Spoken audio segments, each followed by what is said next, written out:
दोस्तों, आज की हॉरर स्टोरी होने वाली है भूतिया पेड़ के ऊपर। तो चलिए इस कहानी की शुरुआत करते हैं। रौनकपुर नामक एक शहर में राजा रौनक सिंह का राज हुआ करता था।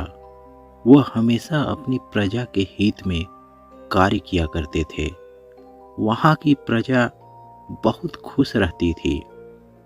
एक दिन गिद्ध आकाश में भूतिया पेड़ के बीज लेकर उड़ रहा था। जैसे ही गिद्ध रौनकपुर पहुंचा तो उसके मुंह से एकदम बीज रौनकपुर के बीचों बीच गिर गई। बीज भूतिया था, इसलिए अगले ही दिन वह पौधा बन गया।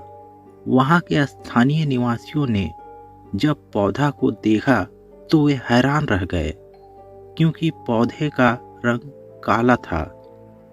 बाद में लोगों ने आपस में चर्चा की और यह समझा कि खेत में उगने वाला कोई घास पात या वनस्पति होगी। दूसरे दिन वह पौधा काफी बड़ा हो गया था। लोगों को और ज्यादा उत्सुकता हुई और वे काफी दुविधा में पड़ गए थे। ये पौधा इतना बड़ा कैसे हो सकता है। इसी प्रकार दोस्तों, तीसरा दिन बीत गया और वह पौधा और भी बड़ा हो गया। समय बीत गया और लोग भी तेजी से बढ़ने वाले पौधे के बारे में सोच सोचकर परेशान हो रहे थे। वो इस मामले को राजा के पास लेकर गए। ऐसे जादुई पौधे का पता चलते ही राजा तुरंत उस जगह पर पहुंच गए। राजा को जैसे ही पता चला कि एक काले रंग का पौधा 3 दिन में पेड़ बन गया है, तो वह भी उस पेड़ को काफी हैरानी से देखने लगे। राजा उस पेड़ के पास चौथे दिन पहुंचे थे और तब तक पेड़ और बड़ा हो चुका था। वो इतनी तेजी से फैला था कि किसी को यकीन ही नहीं हो रहा था। राजा उस पौधे को देखकर समझ गए थे कि यह पौधा पूरी तरीके से काले रंग का है। इसमें जरूर कुछ जादू टोना किया गया होगा। इसी सोच के साथ राजा ने यह घोषणा कर दी कि इस पेड़ को जो खत्म करेगा, मैं उसे इनाम में 1000 सोने के सिक्के दूंगा। यही नहीं, राजा ने यहाँ तक कहा कि इस पेड़ को खत्म करने वाले व्यक्ति को मेरी मृत्यु के बाद मेरी राजगद्दी पाने का हकदार भी बनेगा। इतनी बड़ी घोषणा सुनने के बाद हर कोई उस पेड़ को खत्म करने के लिए अपना अपना दिमाग लगाने लगा। राजा के 4 चतुर मंत्री ने तरकीब लगाई, लेकिन पेड़ को कोई भी नष्ट नहीं कर पाया।